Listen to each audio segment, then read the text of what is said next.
Jadi kalau ada raja di dalam perjanjian lama banyak istrinya, itu udah jelas di dalam Ulangan 17 ayat 17 itu dilarang.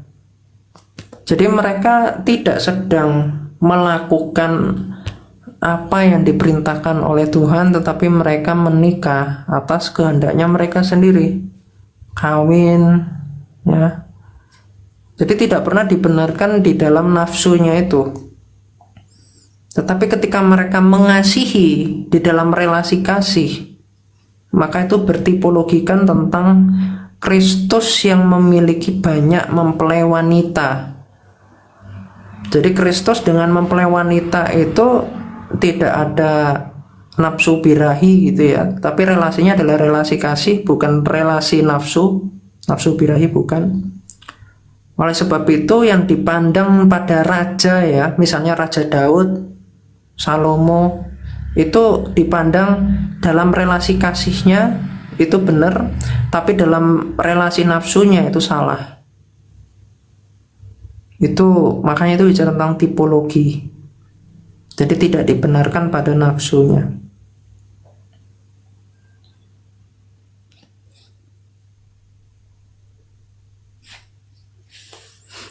Enak kan, iman Kristen itu langsung jelas.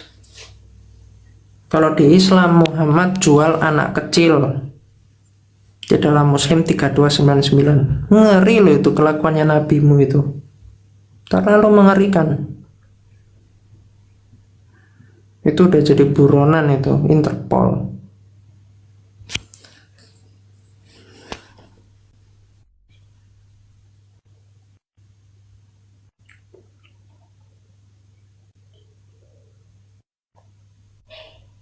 Kok majas? Itu ndak ada saya pakai majas.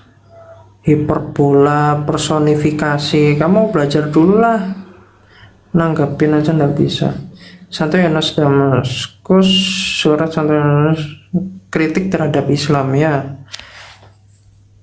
Itu panjang sih sebenarnya kalau kita mau bahas ininya. Tapi intinya Santo Yohanes Damaskus ini kan seorang sekretaris ya di Kekhalifahan Ottoman, sehingga dia itu bersentuhan langsung dengan orang-orang Islam. Bahkan dia itu dipersekusi, tangannya dipotong ya awalnya, makanya ada ikon yang tangannya Santo Yohanes Damaskus itu dipotong.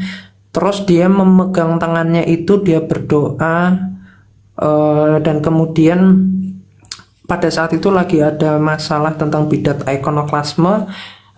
Ikonoklasme itu adalah orang-orang yang menyembah ikon ya, karena ikon itu tidak pernah menjadi objek penyembahan, itu hanya dihormati ya, hanya dihormati. Sama seperti kalau kalian punya salib di rumah, tidak mungkin salib itu kalian lempar-lempar, tidak mungkin kalian injek gitu ya, walaupun itu benda mati. Jadi itu dihormati.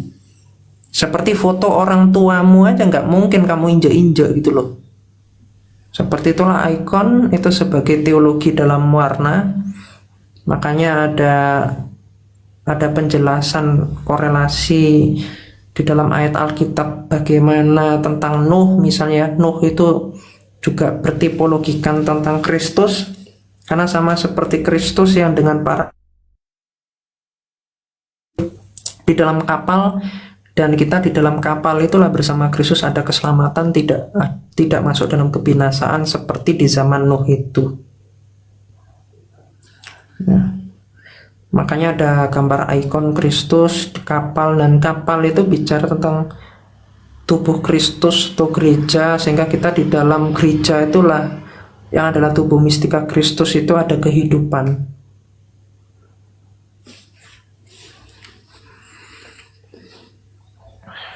Gitu. Saya ada batu hitam ya, ada batu hitam di depan rumah saya injek-injek, sering saya inikan juga ya, saya kencingin juga. Oh, anjing saya deng, saya kencingkan di toilet, anjing saya tuh sering kencingin tuh batu hitam. Nah, kalau saya ada di Arab situ ya, Satpol PK ini kan ada tuh Ka'bah, itu ada batu itu saya ludahin itu gitu, karena itu batu berhala. Itu apa? Itu adalah kemaluan dari Dewi Alat namanya.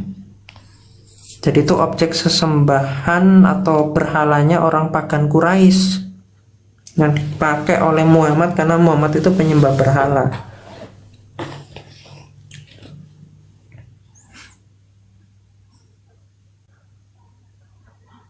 Gitu ya. Makanya kayak simbol-simbol Islam ya, nanti ada bintang, ada bulan itu ya, bulan sabit itu dewa bulan itu. Kemudian ada ini ya, ada lafaz Allah itu kayak pantat, itu lafaz Allah SWT itu kayak pantat, kayak dada montok gitu. Kenapa dada montok ya? Itu ada di An-Naba 33 kan. Jadi lafaz Allah itu tuh menunjukkan si Allah SWT-nya Islam ini itu suka yang dada montok ya, cacing Arab. Bahkan sama teman saya tuh Khalifah Malik dibikin lafaz si SWT itu pakai berak, makanya disebutnya berakallah, taberakallah, tabrakallah, asulullah, cabulullah gitu. Jadi buang aja tuh Quran, hadis, semua kitab-kitab Islam di tong sampah karena isinya kesesatan.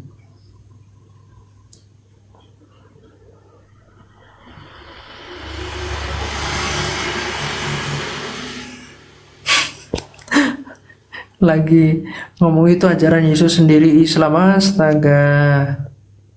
Itulah halusinasi Islam. Muhammad orang tuanya masuk neraka, ajarannya itu korban bulu kemaluan di Abu Daud 2407.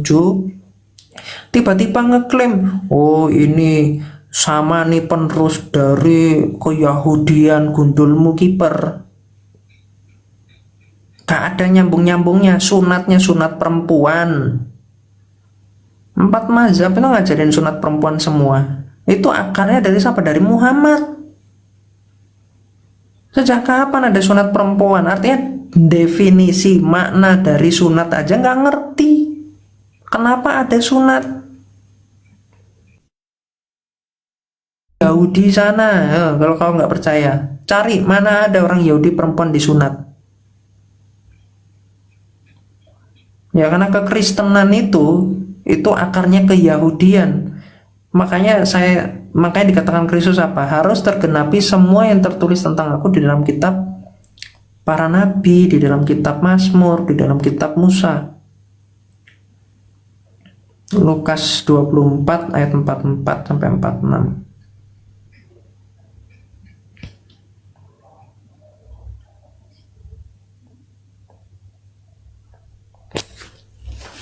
Makanya kalau diklaim Allah itu adalah proper name dalam bahasa Ibrani, Allah itu apa? Allah itu pohon. Kalau Allahu Akbar itu pernah dikenal oleh Musa ya, namanya Arab itu artinya apa? Tikus, pohon. Makanya saya curiga ya, karena melihat arti dari Allah, Allahu Akbar itu dari bahasa Ibrani, makanya di surat 28 nomor 30 Allah berbicara dari pohon. Itu karena kan orang-orang jahiliyah ini kan memang pengetahuan itu kocak-kocak gitu loh. Tingkat akademisnya itu sangat rendah. Makanya Allah ngomong sama Musa, kalau saya tanya sama Muslim, itu nadanya Allah laki-laki atau perempuan? Nggak jelas, mereka nggak bisa jelasin laki-laki atau perempuan. Kalau laki-laki nanti benar kata hadisnya orang Salafi, kalau Allah itu laki-laki seperti katakan Quran toh, surah 6 nomor 101. Tapi kalau perempuan repot gitu kan. Nah tapi kalau dibilang oh itu nggak ada suaranya, nggak jelas gendernya apa. Wah, berarti gendernya bukan laki-laki, bukan perempuan, tapi gendernya bagaimana? Cip cip cip gitu. Suara tikus ya, makanya laki-laki atau perempuan ya suara tikus. Saya kan Allah Akbar, tikus pohon. Hu itu merujuk pada person ya. Hu itu sandang untuk person. Jadi Allahu Akbar. Jadi Allah itu pohon, hu merujuk pada person, akbar itu tikus ya. Imamat 11 ayat 29 tuh, itu tikus. Artinya si personnya ini tikus, pohonnya itu berada di situ. Makanya artinya tikus pohon. Cit cit cit cit cit cit cit. Oh ya, aku Allah, sembahlah aku. Nah, gitu ngomong sama Musa. Cit cit cit cit cit. Laki-laki atau perempuan? Oh, bukan laki-laki, bukan perempuan. Soalnya gitu orang Wahabi tanyanya ya, orang Salafi simpel, itu suaranya laki-laki atau perempuan? Kalau kamu menolak nanti Allah Subhanahu wa taala itu turun dari awan-awan. Al-Baqarah 210. Wah, repot itu saudara. Ya, dengan hadis-hadis nanti Allah punya fisik, Allah bisa dilihat. Kalau nggak ada gendernya repot saudara. Tapi kalau Allah ada gendernya itu aneh. Punya gender ini berarti ciptaan dong. Jadi ada ciptaan pada ontologinya Allah ini. Allah udah ruang dan waktu dong konsepnya, keberadaannya. Wah, ngeri itu. Kekristenan aja dikatakan ya Allah itu tidak bergender karena sifatnya metafisika, bukan makhluk. Makanya pribadi sang anak ini mengambil kodrat manusiawi. Kodrat manusiawi ini nggak bercampur dengan kodrat ilahinya ini, sehingga tetap pada ontologinya Allah tidak mengatakan laki-laki, perempuan, tidak dikatakan begitu. Bicara tentang hypostatic relation. Kalau Allah ini katanya zat ini punya kelamin, waduh, kelamin itu materi. Berarti ada materi di zatnya Allah, fix ya. Berarti itu ciptaan Allahmu itu. Jadi Allah itu adalah maha karyanya Muhammad ya. Muhammad ini bikin filsafat gundul pacul. Nah, dikarang lah, di omong kosongnya itu dibikin dalam tulisan. Cosplay, tulis. Allah lagi bisik-bisik di kupingku, Muhammad kau boleh menggauli siapapun yang kau kehendaki ya. Al-Azab 51. Astaga. Makanya Aisyah bilang ya, aku tidak melihat Allahmu kecuali dia mengikuti hawa nafsumu. Di Qarim 4721. Sama Muhammad dibales sama ayat itu, ngeri. Surah 3351 itu.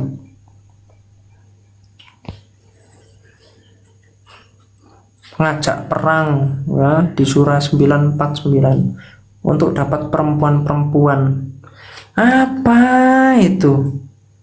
Saya kira datang untuk mensiarkan ajaran Islam. Ternyata yang dilawan para petani sampai mereka lari-lari di parit-parit. Setelah itu ditangkap karena nggak mau masuk Islam, soalnya Muhammad bajingan, dipotong lehernya. Ngeri Muhammad ini. Mana kerjasamanya sama koruptor lagi.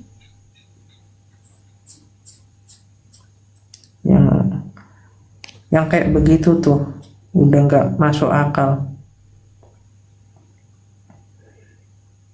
Jangankan masuk akal, masuk dengkul aja nggak bisa loh ajaran kayak gitu. Jadi taruhlah otakmu di dengkul, ajaran seperti itu masuk nggak bisa. Oke, jangan terpleset, aman.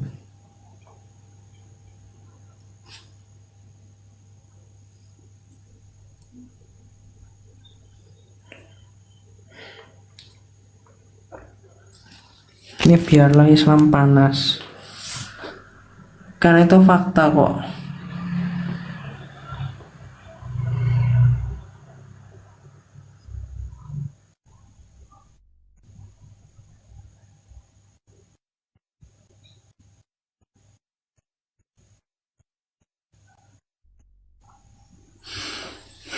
Ini roomnya kena ini ya, kena pembatasan, jadi kayak nggak muncul di pencarian.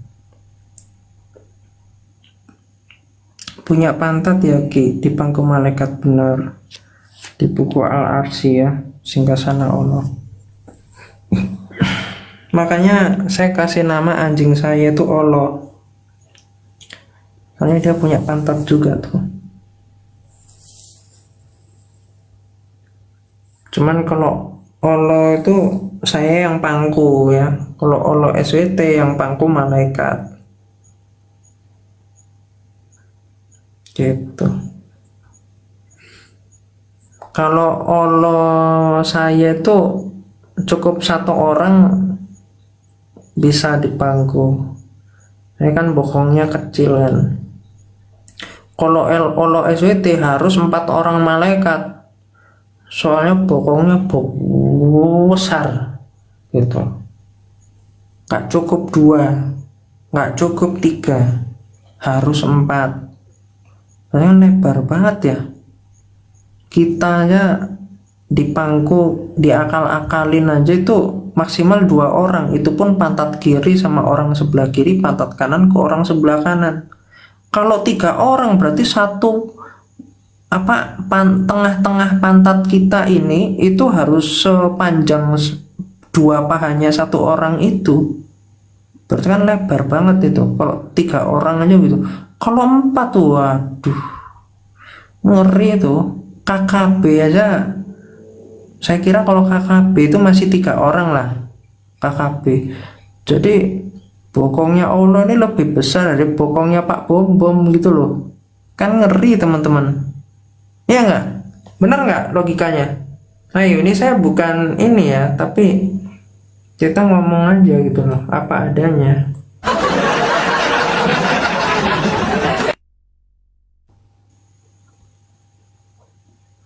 Astaga, kok barbar kali Ki. Enggak lah, enggak barbar itu.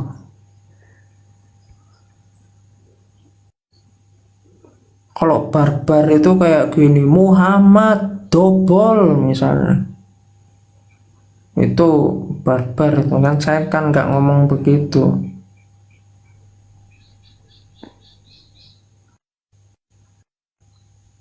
Itu versi saya ya. Kalau barbarnya udah ngomong kayak gitu, kayak saya kalau diskusi sama Islam ya, mereka udah kehabisan argumentasi diskusi sama saya, udah saya tunjukkan semua dalil-dalil, udah terbukti Muhammad itu kayak apa, udah saya bilang Muhammad itu bajing tit. Nah kayak gitu. Oh ini kok bawa-bawa bom-bom, kenapa rupanya orang kasih contoh kok. Oh, memang Pak Bom-bom besar kan. Nah, saya rasa sama kebanyakan orang pasti beliau itu nomor 1 lah kalau kemana-mana, pasti gitu. Pasti jarang ketemu sama orang yang lebih besar dari dia, pasti. Kalau saya ya kemana-mana ketemu orang yang lebih besar gendut gitu dari saya ya banyak banget. Soalnya tinggi saya dikurangi 110 itu nggak lebih berat daripada badan saya kan gitu ya. Kalau tinggi kalian 170 cm, kalian kurangi 110 kan 60 kilo, itu adalah berat ideal kalian gitu. Nah saya kalau tinggi saya dikurangi 110, berat saya aja masih kurang dari itu, walaupun nggak terlalu jauh ya, jadi ya masih hitungannya masih ideal. Jadi kalau misalnya tingginya ya 160, berarti maksimal kan 50 kilo. Kalau beratnya tiba-tiba 100 kilo, waduh itu mah itu bison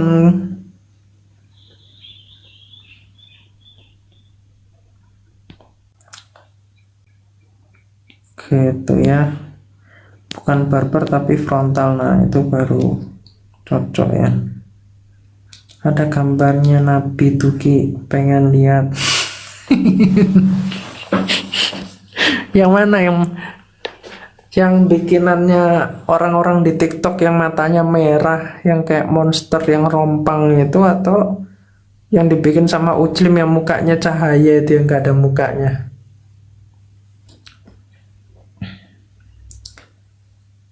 Bang, kenapa Yahudi kalau tefillah sholat Yahudi menghadap batu suci Ki? Maksudnya apa? Ini tembok ratapan. Ya karena mereka mengharapkan bait Allah itu dibangun kembali. Tapi kalau kekristenan timur itu ortodoks kan ada sholat juga, selota bahasa Aramnya. Selota itu menghadapnya ke timur. Ayatnya ada dalam Alkitab di Yeremia itu.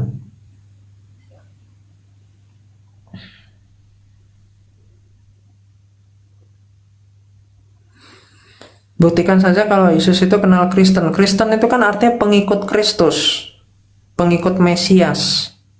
Mesias itu siapa? Mesias itu adalah Yesus Kristus, Yesus.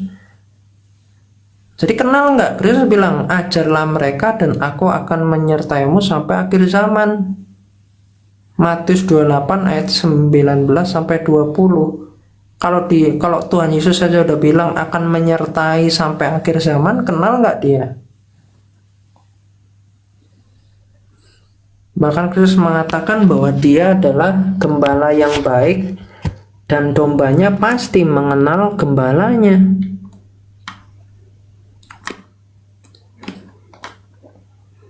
Itu makanya ada lagu yang Tuhan adalah gembalaku ya, yang dari Mazmur 23.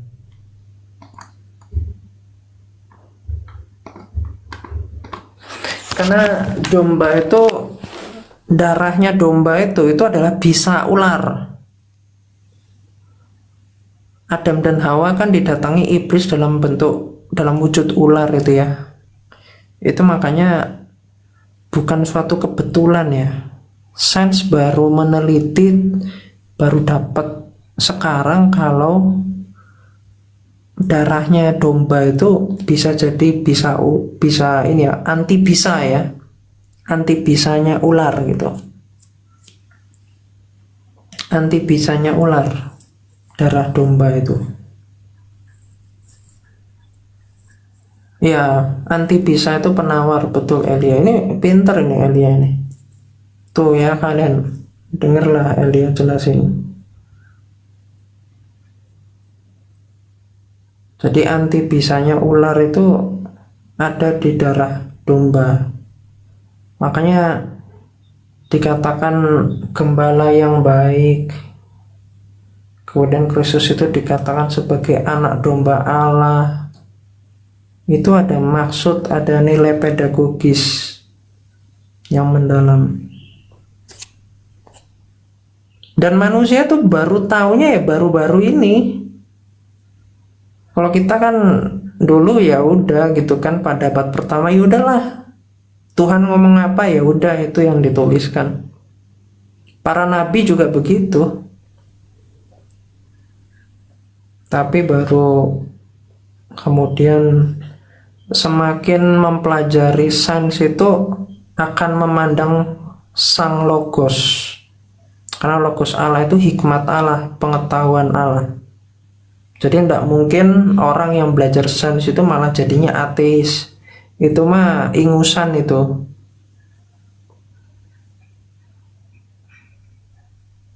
Dan ada pernyataan Albert Einstein itu yang walaupun dia secara keagamaan juga gak jelas ya, cuman ada statementnya dia, karena dia cukup seperti interest dan bisa, kalau saya katakan menyembah ya, dia menyembah atau menghambakan pada ilmu yang dia ini kan. Tapi dia bilang gini, semakin dia mempelajari sains itu dia semakin mengenal Tuhan. Cuman Tuhan yang bagaimana ya, itu yang di abstraksinya beliau.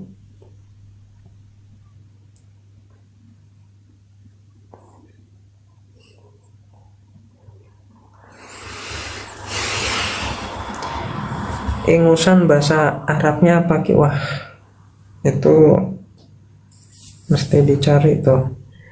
Tapi kalau Muhammad, janganlah kamu berputus asa, itu dari surah Yusuf nomor 82. Itu bahasa Arabnya gini, Muhammad lah tai asu.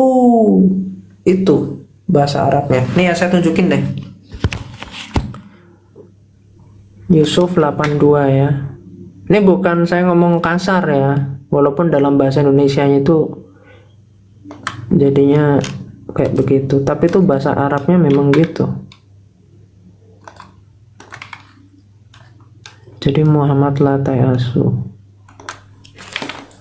Tai asu ya, bukan tai lasso loh.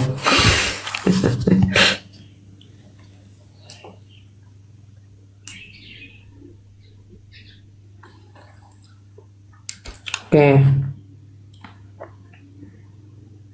Bentar. 82 atau 87 ya, bentar.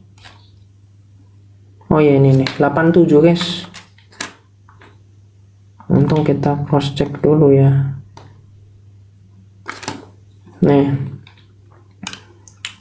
Yusuf 87 ya. Nih ya, wala tayasu. Nah ini wa, ini depan ini wa, hilangkan wa-nya ya, karena wa ini kan artinya dan. Jadi kalau kamu hilangkan wa-nya, maka tinggal la doang. La ini artinya tidak atau jangan ya. Jadi kalau Muhammad, jangan kamu putus asa, bahasa Arabnya apa? Muhammad la tayasu. Nah gitu. Jadi kalau Jibril teriak waktu Muhammad mau lompatkan dirinya dari tebing itu yang Bukhari 6467, bagaimana? Muhammad la tayasu, Muhammad la tayasu, Muhammad la tayasu. Makin mau lompat, makin keras suaranya si Jibril itu. Gitu. Jadi kalau orang-orang Arab gitu ya, nasihatin namamu terus disebut jangan kamu putus asa, atau pas sebenarnya la tayasu gitu namamu disebut.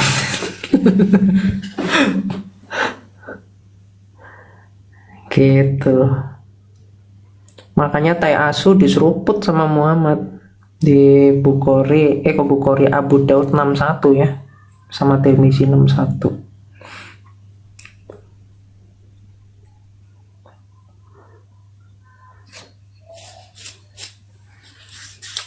Jago juga kiamat Arab ya. Ini kan Pak Ustadz, jadi harus inilah ya, harus mengerti lah walaupun kita bukan orang Arab ya. Mengerti lah ya kita dikit-dikit lah ya, untuk pencerahan saja. Ini gimana nih uclingnya nih, kok cuman Bani typing, habis itu kena tanggapan langsung ngacir.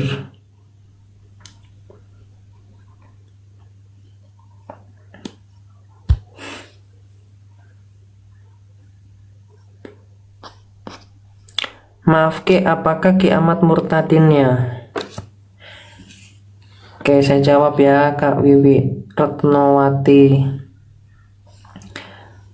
Orang tua saya itu guru agama Kristen. Jadi nggak mungkin saya kecil itu lahirnya di azanin, itu nggak mungkin ya. Cuma salah satu dari orang tua saya, berarti kan ini salah satunya kalau nggak bapak ibu gitu ya. Nah salah satunya itu ada yang dari Katolik Roma KV2 itu, terus dia pindah ke Islam gitu, ada salah satunya itu. Makanya itu juga membuat saya itu tertarik mempelajari tentang perbandingan agama. Cuman sayangnya di detik akhir yang pindah Islam ini ya, salah satu orang tua saya ini di detik akhirnya beliau, saya masih belum mempelajari tentang perbandingan agama ya waktu itu ya, makanya saya nggak sempat untuk menginjili kayak menjelaskan atau apa, apalagi saya pun terakhir ketemu itu kelas 2 SD, itu pun paling cuman 2 bulan doang. Terus sebelumnya lagi itu ketika bayi, jadi ya sangat-sangat inilah, cuman 2 kali pertemuan doang. Oh, yang ketiga itu ketika beliau masuk rumah sakit. Nah itu saya hadir.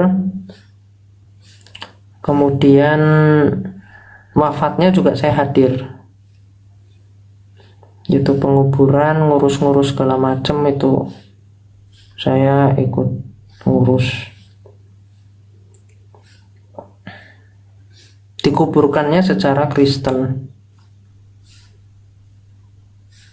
Oke, kenapa nggak masuk Katolik? Kan Ortodoks kan Katolik kan, Katolik Ortodoks.